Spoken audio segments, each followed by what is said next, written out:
Welcome on board our Dakota. The aircraft is what it is. There's no flowering on it. It's metal. It's a flying truck. Yeah. It's a cargo aircraft basically.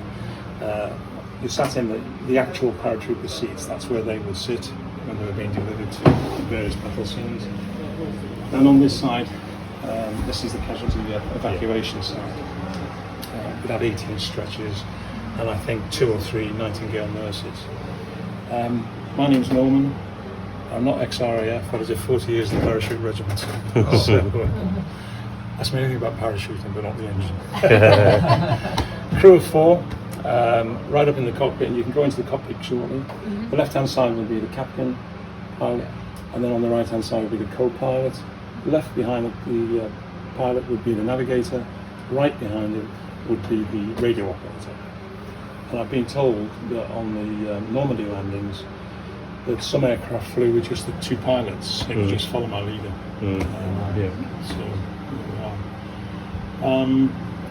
The aircraft itself has a cargo door there, which is one is open that you've just come in through. The other half we haven't opened it.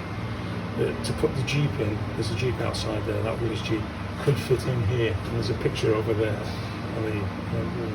You can see them trying to load in a Jeep into this kind of aircraft. 28 paratroopers, 28 was not normally used because it was too much clag at the door. And paratroopers, whilst they don't mind jumping out, they do not want to trip and fall out. So that was usually left as it was. Static line hookup on here. This is just a washing line kind of thing. The real one would be very, very thick, because every paratrooper would have about 350 pounds all up weight. So the aircraft would be carrying an awful lot of weight if it was fully laden and what have you. At the back there, behind where the ramp is, there's a bit of a storage area. That's where the toilet would be. Other cash stuff that they needed. Being a paratrooper for 40 years, once you've got your rig on, or your kit, you never went to the toilet. I'm not taking this. Okay, so we take 2 people into the cockpit and 2 people sit on the navigator and radio operator seat, and then there's 2 people here, and then we can rotate you through. Is that okay? Yeah, great. Who wants to go in the cockpit first? Where are we going, John? Your choice, mate. Sorry, you give my back. I'll stand in here.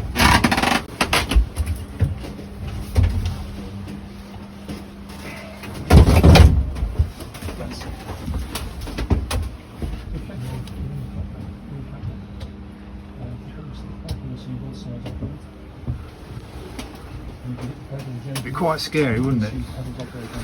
I think so. When you're getting It would be brilliant. anti-aircraft. It'd be brilliant if they could simulate what the noise would be like. Yeah. Do you know what I mean? Yeah, because the museum at St Mary Glees, they've got one you walk through that's got all the noise effects and all the parody. Yeah, We went in that, didn't we? That's the one I'm thinking of, Yeah, I think. I think it is, yeah. The Astrodome, which is this device here, That's what we were just talking that's a about. navigational aid, and it's effectively the navigator could get a fix from the stars at night and what have you. No, I did. But then apparently it took them about 20 minutes to work out where they were. And gave it to the. By which time they was totally somewhere else. Yeah, because it's travelling 160 miles an hour. Yeah. So all the radio kit and what have you.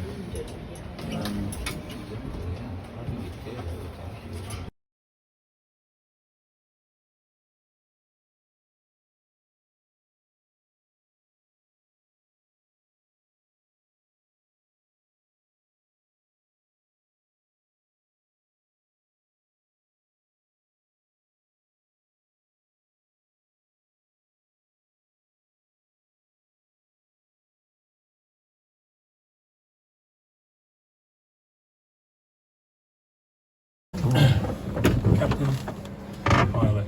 If you pull the stick back, you'll see that. So you can use it for fly it from any side. Right. Okay. Pull that back. That way. Okay. Yeah. Right. Just be careful if one of you operate the pedal. Yeah. You see the Right. Yeah. Oh, yeah. Yeah. Yeah. just well, you had your shin back. Uh-huh. Don't hit it too hard. You have your shin back. Sorry. Escape hatch here, and then what they call the hamburger escape hatch behind your seat. Oh, okay. Down here. Oh yeah. And there's a reason why it was called the hamburger escape hatch, was it was propellers just there.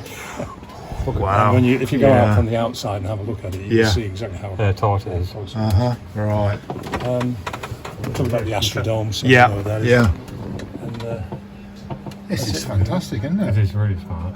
and the image there, that's a CGI image of what RAF Metheringham looked like. On there. Yeah. And down on the door post, you can see the way it was built up, and the position of this aircraft, looking at that, is an actual position on the airfield. On the airfield. And you can see it down on, just on that left-hand post. Okay. So there we are, sir. Thank you very much. It's amazing, isn't it? It really is. Being a paratrooper, I'm not technically qualified for the front end, but I know quite a bit about the back. Yeah. Yeah. Right. But you wouldn't have had a jump out of one of these, though, would you? No, I've not jumped out of a Dakota, but I've No. jumped out of a Nord Atlas, which is about the same age. Right. Were they using Hercules as well when for doing? No, Herc parachute? came in 1956. Oh, okay. But we also had the Beverley, the Argosy, Belfast, Right. the whole series there.